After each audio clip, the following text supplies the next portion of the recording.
a whisper of English from Lou. Far from Earth, far from time as we know it, a ship travels silently through space. Its name is Avalon. Inside, more than 5,000 people are sleeping. They are not dreaming ordinary dreams. They are suspended between moments, between lives. Their journey will last 120 years. When they wake up, a new world will be waiting for them. Everything is planned. Everything is controlled. Nothing should go wrong. Until it does. One night, deep in the dark of space, a small system failure occurs. Nothing dramatic, just a vibration. Just enough. One pod opens. A man wakes up. His name is Jim Preston. At first, he does not understand. The room is quiet. Too quiet. He thinks it is morning. He thinks the journey is over. But when he looks around, everything feels wrong. The ship is still moving. The stars are still rushing past the windows. Jim begins to explore. The Avalon is enormous.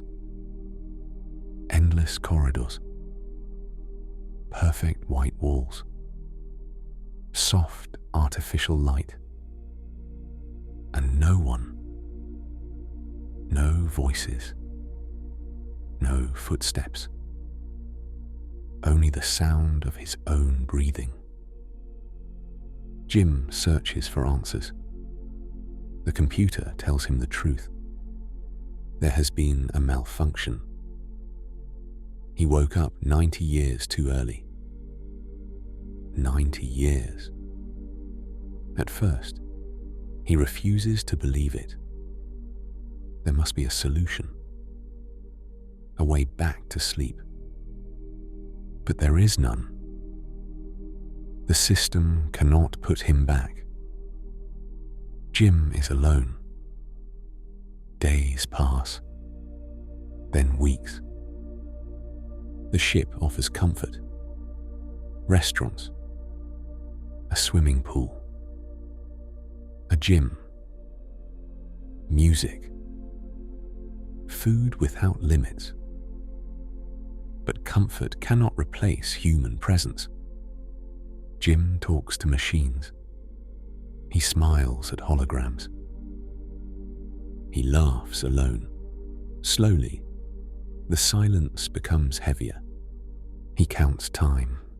He marks days. He grows a beard. He shaves it. He tries to stay normal. But loneliness changes the way time feels. It stretches. It slows. It presses on the chest. Jim begins to walk through the sleeping section. Row after row of sleeping bodies. Faces calm. Breathing steady. People waiting for a future he will never see. Then he sees her. Aurora Lane. She sleeps peacefully. Her face is relaxed, almost smiling. Jim reads her profile. She is a writer, a journalist. She chose this journey to begin again. Jim starts coming back. At first, he tells himself it is innocent. He just wants to look, to feel close to someone. He talks to her, even though she cannot hear him. He tells her about his day, about his thoughts, about the silence. Time passes. Jim knows what the computer says. If he stays awake, he will live and die alone on this ship. The idea grows slowly, painfully. He fights it. He resists. But loneliness is persuasive. One day, standing in front of Aurora's pod, Jim makes a choice. A choice that will change everything. The ship continues its journey. The stars do not stop, and somewhere between sleep and waking, another life is about to begin. Aurora wakes, not into a new life, but into a question. The pod opens. Light touches her face, and before she understands where she is, she understands that she is not alone. Jim stands nearby. He tells her it was an accident, a failure of the machine, a coincidence of fate. She believes him, because belief is easier than doubt, and because hope wants to survive. Two people, awake among thousands who sleep. At first, it feels like balance, like the universe correcting itself. Loneliness divided by two becomes something almost bearable. Tea, hay talk, about Earth, about dreams postponed, about the lives they imagined living after arrival. The ship moves forward, silent and patient, while time loses its usual meaning. Days no longer lead anywhere. Nights do not promise tomorrow. There is only presence, and slowly, presence becomes attachment.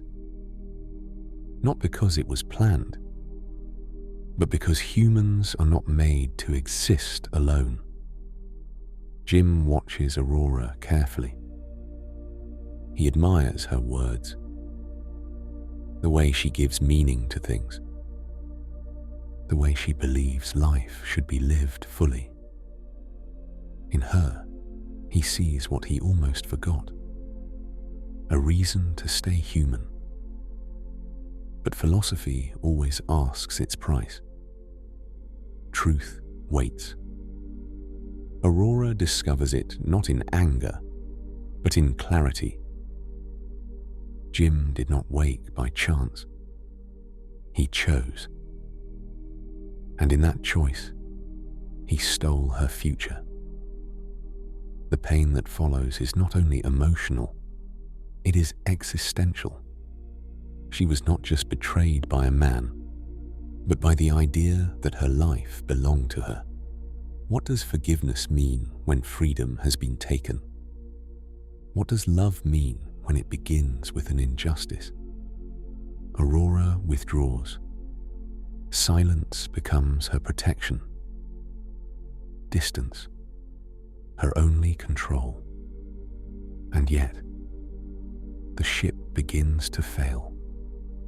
Systems collapse, as if the Avalon itself were asking a question. What is the value of one life compared to many? Jim acts, not to be forgiven, not to be loved, but because responsibility, once accepted, cannot be abandoned.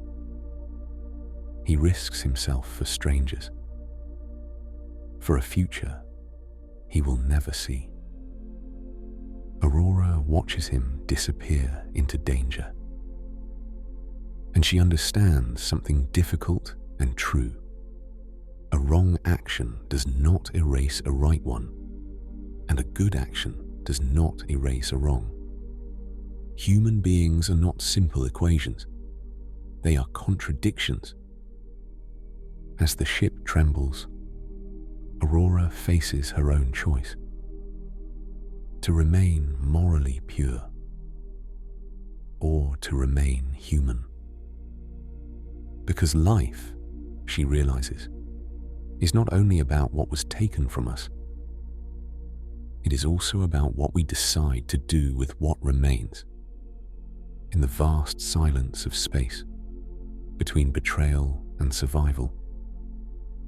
Aurora steps forward, not because the past has changed, but because meaning is not found in perfection.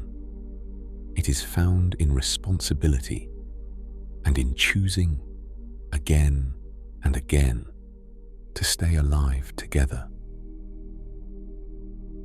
The Avalon drifts through the stars, silent, endless. Time is no longer measured in days. It is measured in choices.